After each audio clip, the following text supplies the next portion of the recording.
सभी विद्यार्थियों को मेरा नमस्कार। मैं आपका हिंदी अध्यापक जसवीर कुमार। तो जैसा आप सभी को ज्ञात है कि पिछली वीडियो में हमने जो हमारा अध्याय था काव्यखंड का सूरदास के पद, उसके जो अभ्यास के प्रश्न थे वो 5 किए थे। इससे आगे के जो प्रश्नों के उत्तर हैं वो इस वीडियो में आज हम करेंगे। तो प्रश्न नंबर 6 देखिए, कृष्ण के प्रति अपने अनन्य प्रेम को गोपियों ने किस प्रकार अभिव्यक्त किया है, प्रकट किया है। जिस प्रकार हारिल पक्षी सदा ही अपने पंजों में लकड़ी को पकड़े रहता है और उसे ही अपने जीवन का आधार समझता है, उसी प्रकार गोपियाँ श्री कृष्ण के प्रेम को अपने जीवन का आधार समझती हैं और सदा उसे अपने हृदय में बसाए रहती हैं। वे मन से श्री कृष्ण के प्रति समर्पित हैं, इसलिए वे दिन रात सोते जागते उठते बैठते तथा स्वप्न में भी काना काना रटती रहती हैं। इस प्रकार गोपियों ने श्री कृष्ण के प्रति अपने अनन्य प्रेम को अभिव्यक्त किया है।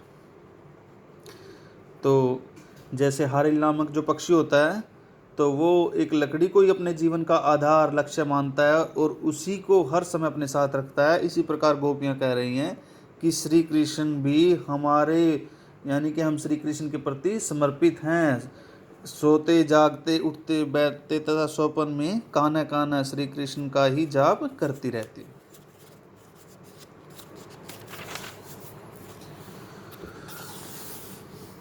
प्रश्न नंबर 7 है, गोपियों ने उद्धव से योग की शिक्षा कैसे लोगों को देने की बात कही है। गोपियों के अनुसार उनका मन श्री कृष्ण के प्रेम में लगा हुआ है। वे एकनिष्ठ भाव से ही कृष्ण के प्रति या कृष्ण से प्रेम करती हैं, इसलिए उसके मन में किसी प्रकार की उलझन व दुविधा नहीं है। अतः वे कहते हैं कि उद्धव को यह शिक्षा उन लोगों को देनी चाहिए जिनके मन चक्री की भांति अर्थात चक्र की भांति हो, अर्थात जो विचलित हों, जिनके मन में दुविधा हो या जिनके मन अस्थिर हो, एक जगह स्थिर ना हो। प्रस्तुत पदों के आधार पर गोपियों का योग साधना के प्रति दृष्टिकोण स्पष्ट करें। गोपियों के लिए योग साधना बिल्कुल निरर्थक है। उनके लिए तो यह कड़वी ककड़ी की भांति व्यर्थ एवं अरुचिकर है। योग साधना की शिक्षा उनके लिए कष्टप्रद है, वह उनके कानों को भी कष्ट देने वाली प्रतीत होती है। इतना ही नहीं, वे योग साधना को अनीतिपूर्ण, शास्त्र विरुद्ध एवं अग्रहणीय, जिसे ग्रहण न किया जा सके, बताकर उनका विरोध करती हैं।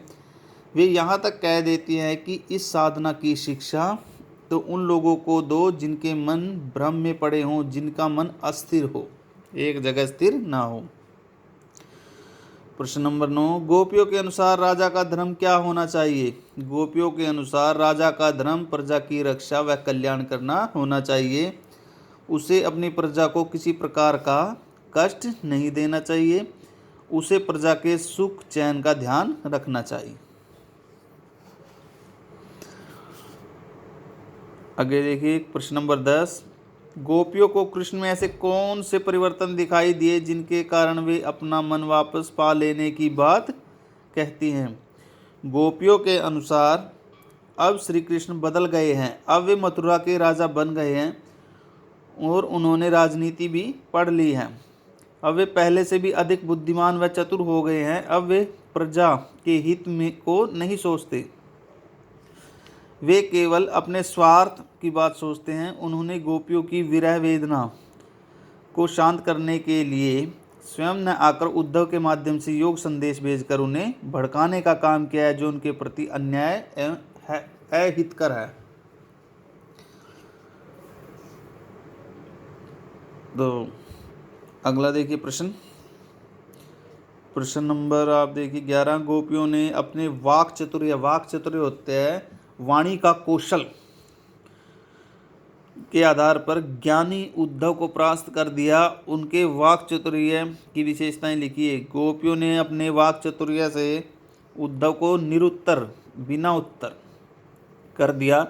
गोपियों ने सर्वप्रथम उन्हें भाग्यशाली कहा कि उनके मन को प्रेम छू न सका। जिस प्रकार कमल का पत्ता पानी में रहता है किंतु पानी का उस पर कोई प्रभाव नहीं पड़ता, उसी प्रकार तेल की गगरी पर भी पानी की बूंद तक नहीं ठहर सकती। परंतु गोपियों के अनुसार योग साधना उन लोगों के लिए है जिनका मन अस्थिर रहता है या जिनका मन चक्री की भांति दुविधा में रहता है। वे स्वयं को हारिल पक्षी और श्री कृष्ण को हारिल पक्षी द्वारा पकड़ी हुई लकड़ी बताती हैं, जिससे उन्हें श्री कृष्ण के प्रति अनन्य प्रेम का बोध होता है। इस प्रकार वे अपने वाक चातुर्य से उद्धव को परास्त करने में सफल होती। तो इस वीडियो में इतना ही। 11 तक प्रश्न हमने जो हैं वो कर लिए हैं। धन्यवाद।